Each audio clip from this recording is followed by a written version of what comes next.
Magandang umaga, ngayon po ay araw ng Lunes, August 5, 2024. Update po muli sa lagay ng panahon. Ayon sa Pag-asa, isang low pressure area ang minomonitor ngayon na nasa east-northeast ng extreme northern Luzon. Sa ngayon, mababa ang chance nito na maging bagyo. Ngunit patuloy natin na i-monitor dahil posible pa rin na magbago ang nasabing forecast. Sa susunod na 2 araw, ang nasabing low pressure area ay inaasang lalapit sa Taiwan. Hindi rin pinaalis ang posibilidad na itong LPA ay magpapalakas ng habagat na magpapaulan sa malaking bahagi ng bansa. Southwest monsoon nakakaapekto ngayon sa Visayas at Mindanao. Ngayong araw ang Western Visayas, Negros Island Region, Occidental Mindoro at Palawan, kaya asahan po ang maulap na halangitan na may kalat-kalat ng mga pag-ulan ng dahil po sa nasabing habagat.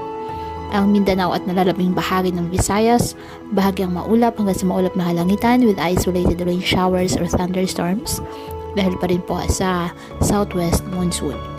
Ang nalalabing bahagi ng Luzon kasama ang Metro Manila apektado ng mga localized thunderstorms. Kaya patuloy po natin na pinag-iingat ang ating mga kababayan sa banta po ng mga pagbaha at pagguho ng lupa, lalo na po kapag may malalakas na ulan, at ugaliin na magdala palagi ng payong o kahit anumang panangga sa ulan sa tuwing lalabas po ng ating mga tahanan.